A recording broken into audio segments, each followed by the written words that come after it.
आपको पता है कल भी हमने बात उठाई थी, कल एक तुगलकी फरमान बाई SR परमार यूनिवर्सिटी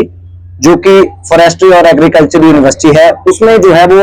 एकाएक फीस बढ़ोतरी का तुगलकी फरमान जो था वो BC द्वारा जारी किया गया था। हैरानी की बात यह है कि 3 तारीख से जो है वो UG के अंडर ग्रेजुएशन बच्चों के जो है वो फीस से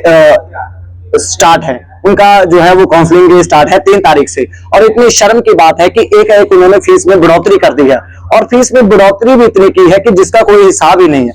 मैं आपको बताना चाहूंगा कि जो अंडर ग्रेजुएशन की सीटें थी जिनकी जो फीस थी जो 43,000 थी, उसको बढ़ाकर जो है वो 68,700 कर दिया है नॉर्मल सीट्स के लिए। और जो नॉन सेल्फ फाइनेंस सीटें हैं उसकी जो फीस है वो 83,000 से बढ़ाकर 1,27,000 कर दी है। और रही बात PG की, तो उसकी फीस से जो है वो नॉर्मल सीट के लिए 47,000 से 87,000, और जो सेल्फ फाइनेंस सीट्स है उनकी 87,000 से 1,42,000। मतलब 3 दिन की अवधि में, क्योंकि 3 तारीख से काउंसलिंग स्टार्ट है, तो एकदम से इतनी फीस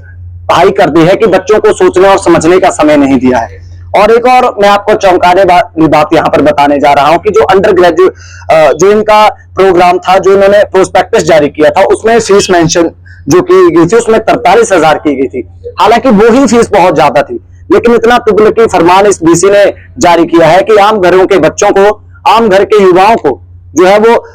दूर रखा जाए शिक्षा से, इस तरह का जो है वो प्रावधान कर दिया गया है। एक तरफ हम बात करते हैं जेन जी पूरे देश में आंदोलित है शिक्षा के लिए, लेकिन इस तरह का अगर उनके साथ धोखा किया जाएगा तो वो कहां तक जाएगा। देखिए, मैं आप लोगों के माध्यम से BC साहब को चेतावनी देना चाहता हूं कि इस तुगलकी फरमान को वापस ले, अन्यथा परिणाम